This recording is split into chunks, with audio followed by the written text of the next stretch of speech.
Welcome to another vegan bake-off. I baked 13 brownies and spent over 50 hours researching, as well as pulled multiple all-nighters to bring this to you. So buckle up, you are about to find your favorite brownie recipe and master vegan brownies once and for all. I picked these 4 creators for a reason. Rainbow Plant Life has already beaten 11 other vegan brownies in taste tests by other creators, but new recipes come out all the time, and these 3 in particular I think are very worthy competitors. Not only because their chocolate cakes were wildly good, but also because their measurements make a lot of sense and paint a similar picture while working with different ingredients. Here's the plan. We are going to compare the ingredients, methods, and flavors.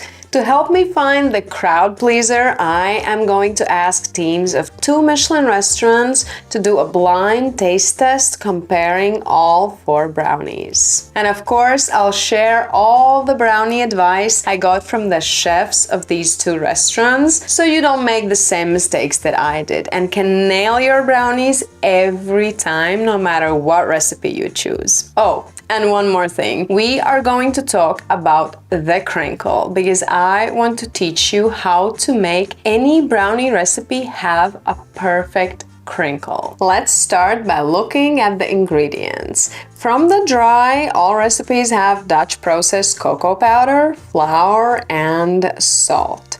Rainbow Plant Life's recipe is the only one that doesn't use flax seeds. Pick Up Lime's recipe is the only one that has a leavening agent, baking powder. All recipes have a coffee element in them. Rainbow Plant Life and Make It Dairy Free use espresso powder, and Pick Up Lime's and the Banana Diaries use a fresh brewed espresso. On to the liquid ingredients. All recipes, of course, feature chocolate, and then we also have some chocolate chips for mixing in. I didn't have access to good quality vegan pre-made chocolate chips, so I just chopped up some chocolate. Since I baked the brownies 3 times, I got to try chocolates with different cocoa percentages. I'll come back to why I baked the brownies 3 times, but when it comes to chocolate, next time I bake a brownie, I'll probably use chocolate that's at around 55% cocoa because it is just relatively heat resistant and brings balanced sweetness. Since Make It Dairy Free recipe uses oil instead of vegan butter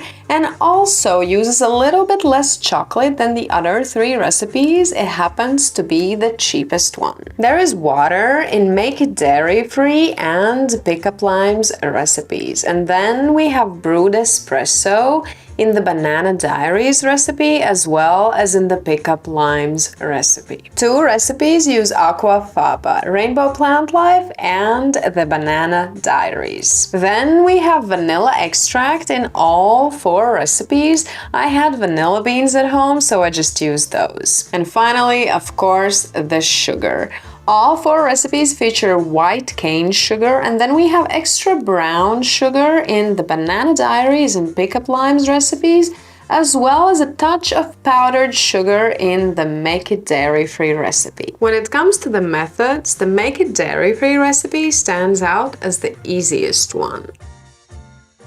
First, we have to mix flax seeds with water. Next, I'm making a simple syrup. While that is going, we can combine all the dry ingredients: cocoa powder, flour, espresso powder, salt, and powdered sugar. Now we can add in all the wet ingredients. First, the oil. I used it to mix my vanilla so it doesn't clump. Then flax gel and the syrup. For this batch, I dropped the chocolate directly into the hot syrup instead of mixing it in at the end because my homemade chocolate chips were chunky and I wanted to make sure most of them melted. For the other 2 batches, I followed the recipe more closely. I chopped the chocolate more finely and added it after fully combining the batter. In both cases, the chocolate melted melted beautifully, leaving some nice bits. There was no significant difference. Next up, we have the Pickup Limes brownie batter. The only other recipe that we don't need a mixer for. We start by mixing ground flax seeds with coffee and water. To this, we can add vanilla, salt, and sugar. In a different bowl, I'm melting chocolate with plant butter. When it is all nicely melted, it's time to add the chocolate to the wet ingredients.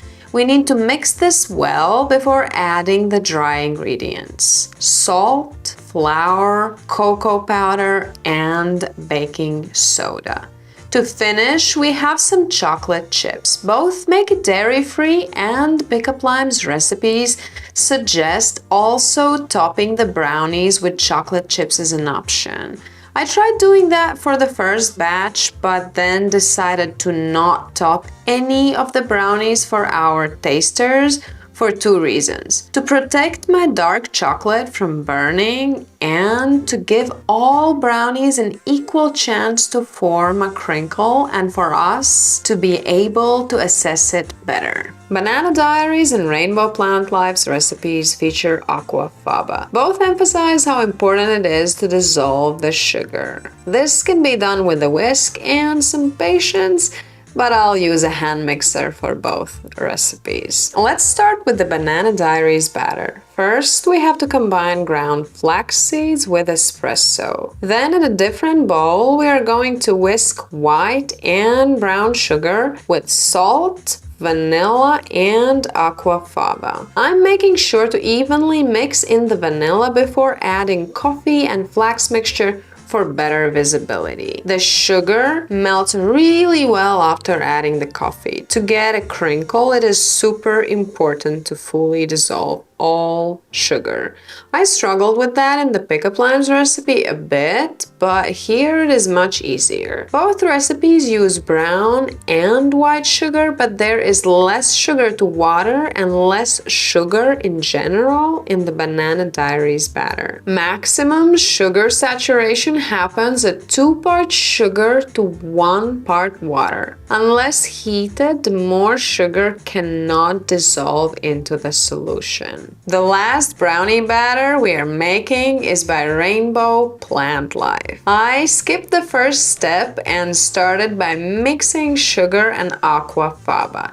At this point, I had 0 clean bowls in the kitchen, so I decided to later combine the dry ingredients directly into my sieve. I'm adding espresso powder, salt, and vanilla. This needs to be mixed until sugar is fully dissolved. In another bowl, I'm melting chocolate with plant butter. When that is done, we can combine the wet ingredients and sift in flour and cocoa. To finish, some more chocolate goes in. Baking the brownies was a little challenging. My oven really put my problem solving to a test. The first time I followed the instructions to the T and I overcooked all 4 of my brownies. Then I decided to talk to my partner and another Michelin chef. I was thinking that it's the chocolate because I was using chocolate at 75% cocoa and I thought that it's just too dark. But both of the chefs told me that actually they think I'm just simply cooking my brownies too long and that is why the chocolate is burning. For the next batch, I used sweeter chocolate at 50% and I also cooked the brownies for less time. And guess what? I undercooked all my brownies. I mean, gooey is nice, but raw flour isn't. I could not bring that to my tasters. Before my third attempt, I watched all the videos again and reread all the recipes. I have the same exact pan, I follow the recipes carefully, the thermostat in my oven is reliable. I couldn't figure out what I was missing, and then it hit me. I was taking things too literally. Everyone tells you to use the middle rack in the oven, but what it actually means is that the brownie itself has to be in the center point of your oven and not the rack. For me, for example, the most powerful heating element of my oven is located on the top of it, so I suspect it was essentially grilling my brownies. So for the third batch, I used chocolate that's at 50% cocoa. I also didn't sprinkle any on top, just like in the previous batch, but this time I placed the rack a little lower so that the brownie was in the middle of the oven, and I cooked all the brownies just like suggested in the recipes, which was approximately 30 minutes for all of them. And finally, I got perfect brownies that I could cut and package for our tasters. Moral of the story, know your oven. Chefs have super powerful convection ovens. Recipe authors have different home ovens or semi-professional ovens. My oven, for some reason, has a super powerful heating element on the top.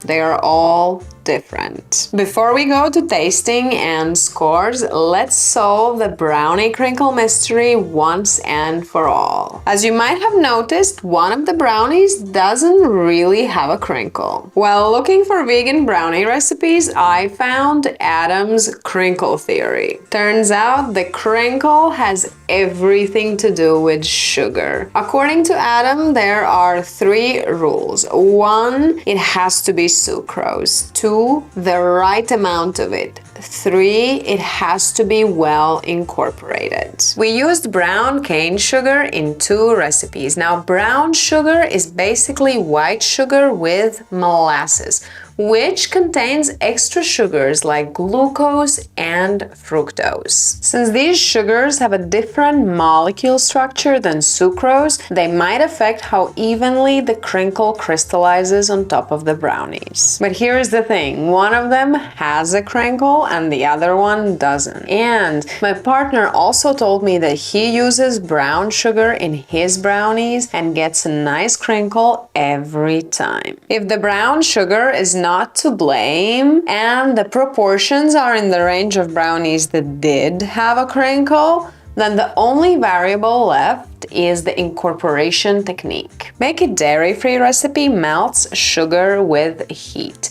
Rainbow Plant Life recipe and the Banana Diaries recipe melt the sugar by whipping it with aquafaba until there are no granules left. Pick Up Lime's recipe has the least amount of water to sugar, and the heat of the coffee wasn't really enough to melt the sugar. This was also one of the thickest batters. I thought that this video is a great opportunity to understand what is behind a great vegan crinkle top brownie. So I set out on an experimental mission to fix Pick Up Lime's crinkle without changing the recipe. The only thing I did differently was I melted the sugar with coffee in a pot on low heat and then used water with flax seeds, just like in the recipe, combined everything and baked. Lo and behold, perfect crinkle. And it's not just about the crinkle. Fully dissolved sugar can improve fudginess. Between Adam scraping off the tops of 20 brownies and this experiment, I can safely say 2 things. Brownie crinkle has nothing to do with animal products, and it has everything to do with sugar. It has to be sucrose. 32 to 39% solution ratio is a good range, and last but not least, the sugar has to be fully dissolved for the crinkle to work. That said, maybe not all the brownies have to look the same. No crinkle is perfectly fine, and in fact, some people might even prefer it that way. Our tasters got the 3rd batch. I carefully followed the recipes. The brownies were perfectly cooked through, fudgy and beautiful. I passed the parcels to both chefs and impatiently waited for the results. I also sat down with my partner, who's one of the chefs, to taste and describe the brownies. Both of us knew which brownies were which, and we already kind of had our favorites, so we decided to do a blind taste test and feed each other brownies with eyes closed. Could be a bit more chocolatey, but it's not sweet. It's good. It's chewy. Maybe a bit too chewy, like a bit too sticking to the teeth, but it's a nice texture.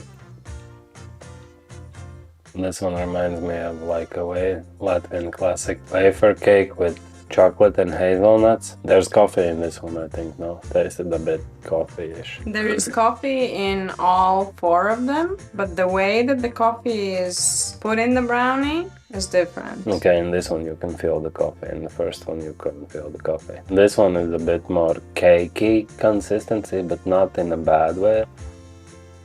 This one is a bit more bitter than the other one, more distinct chocolate bitterness. It's a good texture. Less chewy than the first one, but a bit more chewy than the second one, but I still like the texture of the second one more than this one. Are you paying attention to the crunch on the top, the crinkle? Is that important to you in the brownie? I notice if it's there, but it's not like a main thing for me. For me, the texture is more important. It's nice to have a crinkle on crunchy top, but I won't be the person that's gonna be upset if there isn't one.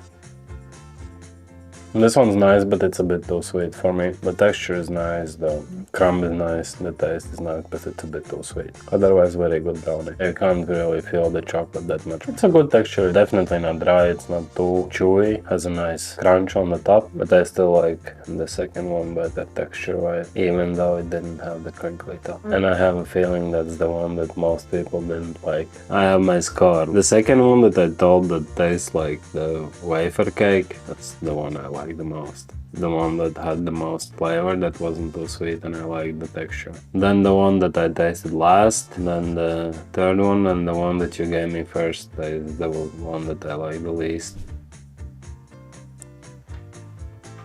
I guess I can open my eyes while I'm chewing. I'm just...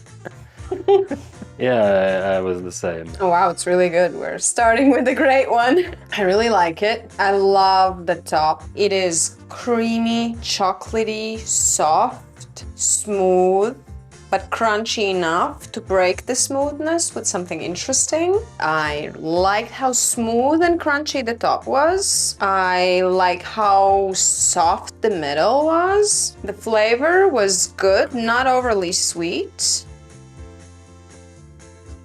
I think this is the one that we labeled the sweet potato, and I'll explain. Not a sweet potato, the vegetable. In Latvia we have this dessert that is called sweet potato, but it's actually like a chocolate dough ball situation. Do they put flour in it? Yeah, they do. It's kind of like Latvian cookie dough. I think in this one I can taste the flouriness more. The top was very, very crunchy. It was quite hard for me. The taste of cakiness, flouriness, not cakiness in the texture, but cakiness in the flavor, is overpowering to the taste of chocolate or coffee. In this one, I think the flouriness takes over. It's a bit sticky. I think it sticks to the teeth a bit more than the first one did. It's not bad, but I like the first one more.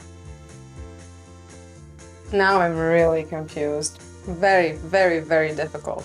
So for this one, I can say that I really appreciate the texture, but the top seemed very fragile. Even though the previous one, for example, had a very hard shell, it was still nice because there was the texture difference. This one, it is less floury and more gooey, but the top is not there to kind of support the gooiness, so it's just gooey. So I prefer it over the second one that I tasted, but because of the lack of the structure, I would still give it to the first one that I tasted for now.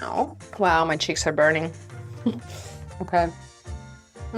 Coffee. I really love the flavor of coffee in this one. It is very similar to the previous one I tasted. I really like the flavor of this one. I really like the softness and gooiness and the texture of it. I tasted the crinkle. It was absolutely crunchy and delightful on top, but it did not have this like one uniform piece. The last brownie that I tasted feels like something you'd eat with a scoop of ice cream and a spoon. And that's something I love. I love, love, love that in a brownie. But the first one seems like a brownie you could pick up in your hand and just have a bite of. I know you can pick up all of them. None of them are falling apart. All of them are structurally sound.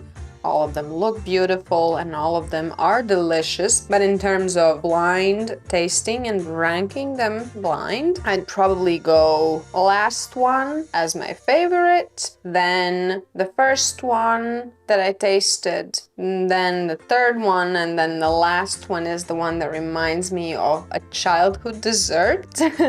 Regardless of what I voted in the blind tasting, I know that if I would have to make brownie again, I'd definitely go for make a dairy-free recipe because the crinkle is perfect. And then the brownie itself is gooey, it's fudgy, just like everything they promise. It is great. It was also super easy to make. Like most of their recipes, I think it's their thing, you know, to make the recipe super accessible.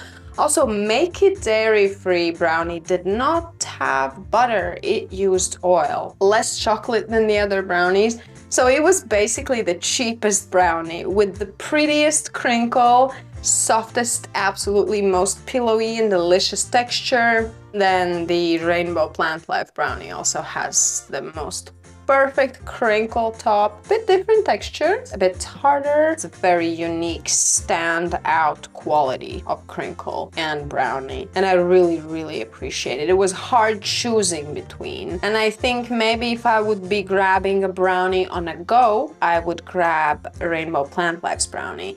If I'd be in a cafe with a cappuccino and maybe a scoop of ice cream, I'd definitely go for Make It Dairy-Free brownie. But yeah, now I'm curious to see what I chose in a blind tasting because it could be completely different from what I chose with my eyes open, and that would be interesting. Do you know what I chose? Yes. Is it at all similar? It's exactly the same. Oh, wow. Okay, that's a relief. For a moment there, I was just thinking, am I going crazy? Like, you know, you've already made up your mind and then you have to just kind of confirm it to yourself, but you don't have the information. Did we vote similar at all this time? Let's see. Not really, no. No. We calculated the results from both restaurants and it seems like your favorite from the blind tasting was the least favorite of the other chef, like completely different. So there you go. This is why I said I'm so certain that all these brownies are delicious because even chefs can't agree which one is the best. So it's really down to the taste of each person. Now, when it comes to the restaurants, your team from your restaurant voted very similar to me, actually. They voted the Make It Dairy-Free brownie as their favorite. Then they had a Rainbow Plant Life, then Pickup Limes, and the Banana Diaries. The other chef voted like you and my team, and I voted like his team. That's hilarious.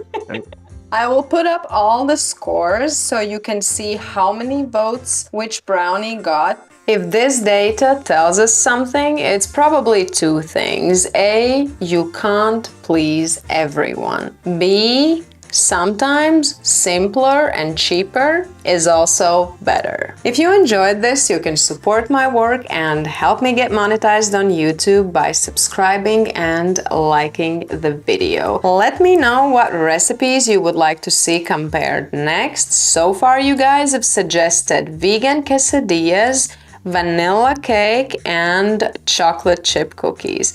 Personally, I'm curious about lasagna recipes.